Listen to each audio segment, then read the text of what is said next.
Визит Си Цзиньпиня в Москву, конечно, вызвал много разговоров, но думаю, что многие все же не поняли, что как бы случилось.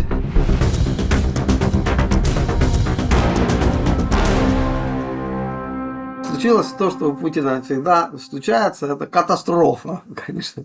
Ничего, как бы, визит без результатов, конечно. Понятно, что Путину все равно. Он, конечно, хотел просто там пугать, показывать, что у него есть союзники, и таким образом как бы влиять на мировые процессы. Я просто приведу пример, что вы помните, что были какие-то госвизиты Лукашенко, скажем, в Иран, Китай. Это в рамках всего этого, что есть такой мощный союз Россия, Беларусь, Иран, Китай. И она влияет на мировую политику, конечно, и имеет какую-то силу. С окулисьями как бы, этих переговоров можно было услышать, что все это фейк, что ничего, конечно, нету. И вот даже за заключительном коммюнике Россия-Китай вы видите неожиданно такую какие-то формулировки, что Китай и Россия не создают военно-политического союза. Ну, конечно, не создают, просто это как бы не хотят участники некоторые там с ними заключить такой союз. Конечно, визит был очень важен для Путина. Надо было показать, что он не изоляция, что у него есть сторонники, союзники, и он справляется с ситуацией. Это было важно для внутренней политики России, но и, конечно же, показать там всему миру, что вот какой он молодец. Но на самом деле, конечно же, вокруг этого визита было уже месяцами какие-то странности. Как бы, все как бы удивляются, что там как бы происходит. Дело в том, что все обратили внимание, что вначале говорили, что как бы Си Цзиньпинь едет в Москву в апреле, то говорили, что уже не едет, потому что они был в Москве, и как бы особого прогресса там не было там, по поводу мирного плана Китая. И уже был разговор, что не будет визита. Потом снова стали разговоры, что визит все-таки будет, но будет апреле-мае. И тут неожиданно, как бы, вот 20 марта. Это было понятно, что это было требование Путина, потому что вот Путин очень как бы, больной. И явно как бы апреле-мае у него там что-то намечено, там то ли операция, там что-то еще, какие-то важные вещи. Но он не в состоянии был принимать Си Цзиньпиня в апреле или мае. Только вот в марте. И именно вот таких чисто с 20 марта, 23 марта, там, максимум. Несмотря на все эти странности как бы, со временем, что тоже были как бы связаны с проблемами. Не только здоровьем Путина, но еще чем-то, конечно. Но главным образом здоровьем. Но все-таки дальнейшие события уже вообще как бы какая-то вообще комедия, как бы, а не серьезные как бы, переговоры между великими державами. Дело в том, что неожиданно в Китае появился Вань И. Это бывший министр иностранных дел, который сейчас руководит канцелярией ЦК Компартии Китая. Он как бы опытный, как бы дипломат, но все-таки как бы какой-то руководитель канцелярии. А он вот появился в Москве, требовали еще, чтобы его принял Путин. Как бы, ну хорошо, потому что Си Цзиньпинь тоже принял Медведева, который был только заместителем председателя Совета Безопасности Российской Федерации, как бы не самого как бы, важного как бы, поста в России. Но принял Путин этого Вани, и тот сразу пошел в атаку. Вот вам, товарищ Путин, 12 пунктов от Си Цзиньпиня. Фактические требования, чтобы он прекратил войну.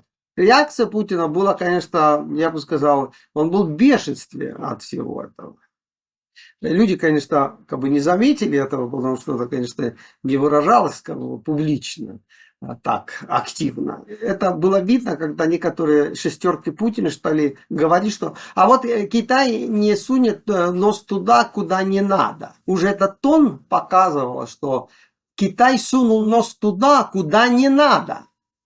Что Си Цзиньпинь именно это и сделал. Он выдвигал 12 пунктов для установления мира, да, а у Путина были какие-то другие планы. И как бы этот план Си Цзиньпина был для него как бы неожиданность и как бы неприятная неожиданность. Были какие-то планы, что касались военных действий, и были какие-то дипломатические планы России. И это явно не складывалось с тем, что предлагал Си Цзиньпин. Потом появились такие новости из Запада, что Китай дал военную помощь России. Винтовки какие-то и жилеты.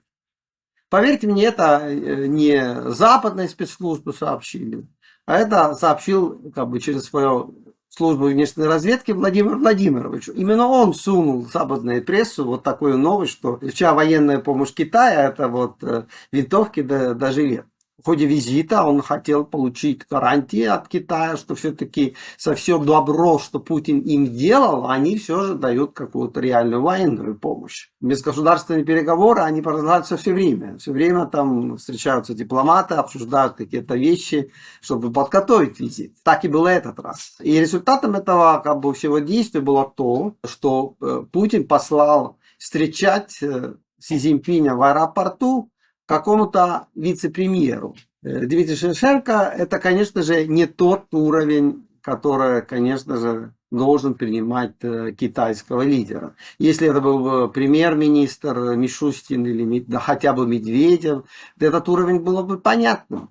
Но ничего такого не случилось. Путин послал конечно, своего любимчика, конечно, он хотел его рекламировать, но в дипломатическом языке все было сказано, что ничего хорошего нет. И как показывали эти длиннющие переговоры с Путиным, и не было ничего хорошего. Тут, конечно, всякие там и российские пропагандисты, и какие-то аналитики Запада, которые хотят как бы попугать, попытаться показать, что что-то было.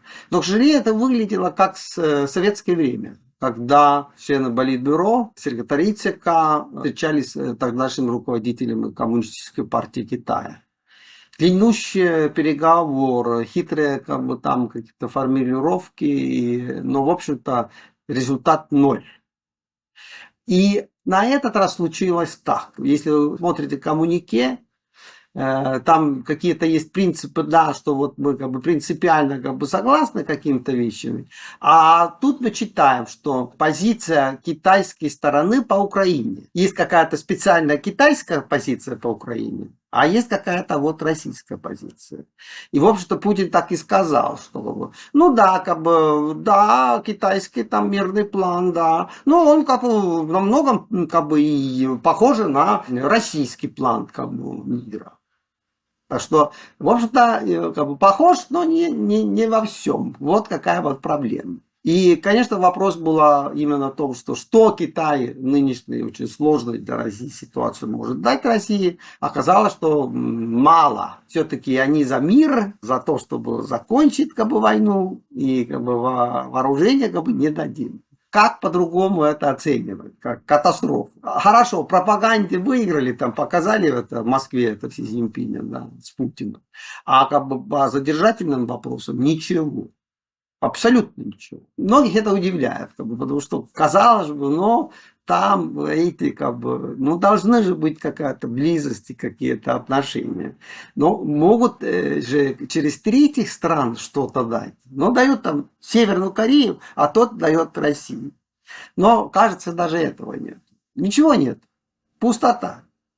Очередной раз Путин, вместо того, чтобы заиграть с этими китайскими лидерами и добиться какого-то, хотя бы показывать, что есть какой-то успех, там, приближение к миру, а Путин это все просрал, он говорит, что у него другие планы, и как бы плохо, что вы меня не слушаете, и вообще я разочарован. Как бы вот такая вот как была позиция Путина. Конечно, Путин как бы показал, что он суверенный лидер, он сам будет решить, что он будет делать, да. И Китая не будем слушать, конечно. Есть объективные обстоятельства. Убывание сил. Это закон войны. К сожалению, у Владимира Владимировича никаких сил нет. Как это мы знаем? Дело в том, что если еще несколько времени назад на фронтах, там, в Донбассе, интенсивность противостояния была та, что Россия провела 100 атак в день и больше, то ныне это упало где-то на 30 атак в день. Это показывает, что как бы, да, силы убывают, конечно, России. Конечно, если Китай не так ведет себя, как Путину хочется, значит, еще и экономические, конечно, вопросы не решаются так, как надо. Путин все просрал очередной раз, он в свое время не построил все эти транспортные хабы и логистические связи с Китаем, надеясь, что все и так пройдет. А сейчас это все было бы нужно, а все этого нет. Это уже огромный как бы, минус. Но вот теперь как бы, позиция Китая тоже такая, что продолжаем с вами отношения, но все же хорошо было бы заканчивать войной. Потому что это влияет на китайскую экономику, это для Китая вред. Но посмотрим, что будет теперь дальше, потому что, конечно же, при убывании сил Путин, конечно, должен принимать какие-то решения. Есть же разные как бы, формы. Шойгу там что-то бубнит, что каждая война заканчивается миром, но она может заканчивать как бы и временно. Временное перемирие. Нет, не перемирие, а временное перемирие. Перемирие во время переговоров и временное перемирие во время переговоров. Так что есть самые разные как бы, возможности, конечно, заканчивать как бы, это противостояние. Все зависит от Владимира Владимировича, как он это все видит. Пока он видел, что надо как бы, продолжать военные действия, но после того, как Китай отпал, может быть, он должен и пересмотреть свою как бы, позицию. Все это, конечно, очень интересно, поэтому мы, конечно, будем ждать развития, дальнейшего развития этих событий, потому что, конечно же, все остальное мир уже определился, даже там, скажем, Индия или еще какие-то страны, что все это война в Украине им никак не выгодно, и лучше бы это все закончить побыстрее. И думаю, что, конечно же, российская элита, конечно же, такие же позиции. Они, наверное, предупреждали Владимира Владимировича, что как бы никакого успеха во время переговоров там, с Китаем не может быть вообще. Что у Китая собственные интересы, с интересами не совпадают с интересами России. Если Китай скажет, что да, берите этот Донбасс, тогда возникает вопрос, что же тогда с Тайванем? Что берите Тайвань кто-то там? Ну, Китай не может это сказать. Китай может сказать что-то другое, что вот вы нас обвиняете, что мы что-то даем там России какие-то винтовки. А что вы даете Тайваню? Но вот это такая пропагандистская игра, которую Китай играет. Но не более того. Вот эти винтовки, есть эти винтовки. Все, как бы больше ничего нету. Но Китай, конечно, может сказать, что не можем дать. Потому что самим нужна. Видите, какое у нас противостояние в связи с Тайванем? Сейчас мы вот должны там кабеля разрушить там вне океана, потому что ничего другого не остается, если мы не ведем прямые военные действия против Тайваня. А вы хотите, чтобы мы свои дорогие какие-то вооружения дали вам. Не можем, никак не можем. У нас самих проблемы. И вообще мы за мир, говорит Си Цзиньпинь. Но посмотрим, конечно, что будет, конечно, дальше. Это, конечно, интересное, конечно, событие. Надеемся, что скоро все-таки на фронтах наступит мир, и это безумная, конечно, война в центре Европы, которая абсолютно не нужна ни для России, но не говоря уже о жертве агрессии Украины. Нанесли невероятный вред. Теперь вот Си Цзиньпинем как бы попытается его Горбе как бы выйти из этой войны. Ну, конечно, не получилось. Не получилось, проблемы надо решать. Ну, конечно же, хорошо, если там за столом там переговоров. Ждем.